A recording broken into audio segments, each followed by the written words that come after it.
Buenas nuevas de salvación tengan todos. Hoy vamos a estudiar, analizaremos las tres manifestaciones diferentes de la carne. La primera manifestación es Romanos 8:1, vivir conforme a la carne. En Mateo 13:19 dice: cuando alguno oye la palabra del reino y no lo entiende, viene el malo y arrebata lo que fue sembrado en su corazón. Son los que no entienden el Evangelio y creen que el Evangelio se trata de lo que yo hago y qué hace y lo que debo de hacer para Dios, y procuran guardar leyes de obras, o lo que es peor, mezclan las leyes de obra con las leyes de fe. En Romanos 9:31 dice: mas Israel, que iba tras una ley de justicia, no alcanzó la justicia, porque iban tras la justicia no por fe, sino como por obras de la ley, pues tropezaron en la piedra de tropiezo. Y Romanos 10:3 dice: ignorando la justicia de Dios y procurando establecer la suya propia, no se sujetaron a la justicia de Dios. No saben distinguir entre la ley de obras y la ley de fe, y por eso hay mezcla. Tratan de guardar la ley en su propia justicia, y no entienden que la ley de obras fueron abolidas. Lucas 5:36: nadie corta un pedazo de un vestido nuevo para remendar un vestido viejo, pues si lo hace, no solamente rompe el nuevo, sino que el remiendo no armoniza con el viejo. Y nadie echa vino nuevo en odres viejos, de otra manera el vino nuevo rompe los odres y se derramará, y los odres se pierden. Tratar de mezclar el antiguo pacto con el nuevo destruye los dos pactos. El nuevo pacto debe estar completo en sí. Gálatas 4:23, analizando la otra manifestación de la carne, dice: pero el de la esclava nació según la carne, Ismael, hijo de Agar. El vivir según la carne.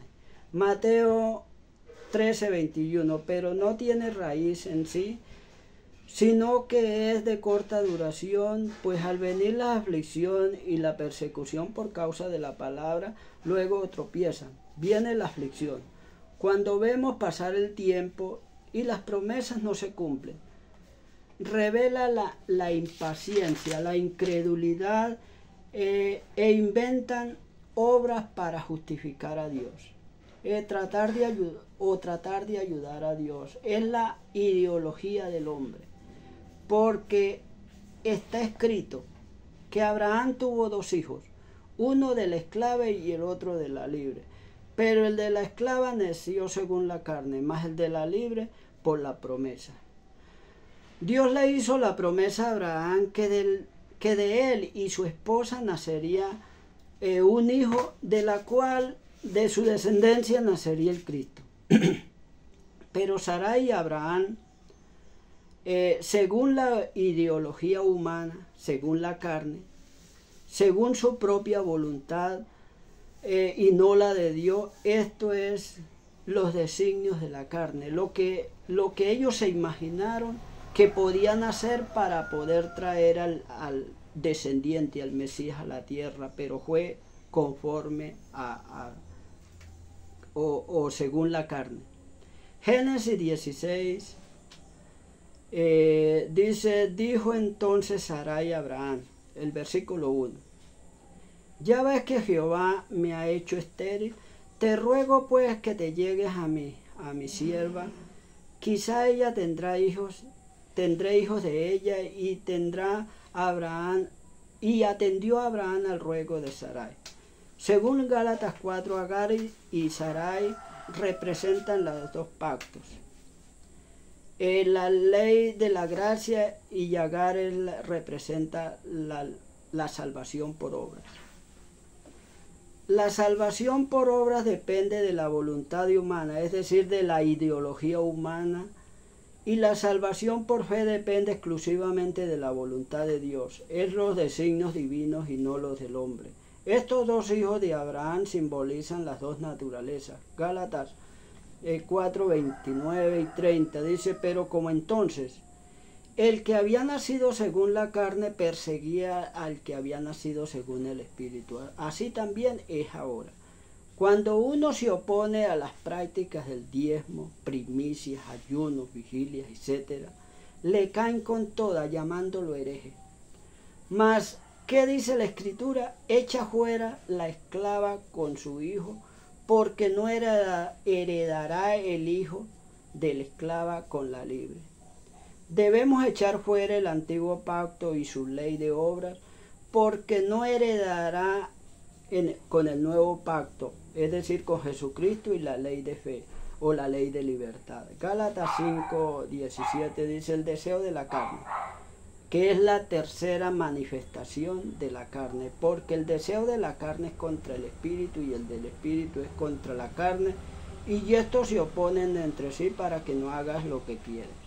Mateo 13, 22 dice, y la semilla que fue sembrada entre espinos, este es el que oye la palabra, pero el afán de este siglo, el engaño de las riquezas, el deseo de ser grande, la vanagloria de la vida, ahogan la palabra y se hace estéril.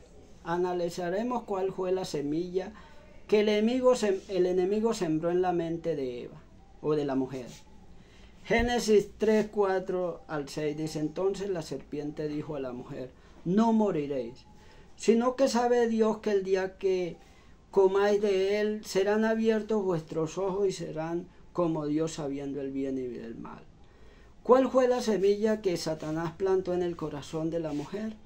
Cuando el enemigo dijo a la mujer, no moriréis, declara una pura y simple negación de la palabra y la autoridad de Dios, llamando a Dios mentiroso, y luego le dice, y serán abiertos vuestros ojos y serán como Dios. La semilla que Satanás sembró fue el deseo de ser como Dios, el deseo de hacer lo prohibido. Antes de la tentación miraban el árbol y el fruto y no producía en ellos ninguna curiosidad. En el 3:6 de Génesis dice, y vio la mujer que el árbol era bueno para comer, empezó el deseo, y que era agradable a los ojos, árbol codiciable para alcanzar la sabiduría, deseo y codicia. Gálatas 4, 6, 7 dice, entonces Jehová dijo a Caín, ¿por qué te has ensañado y por qué ha decaído tu semblante?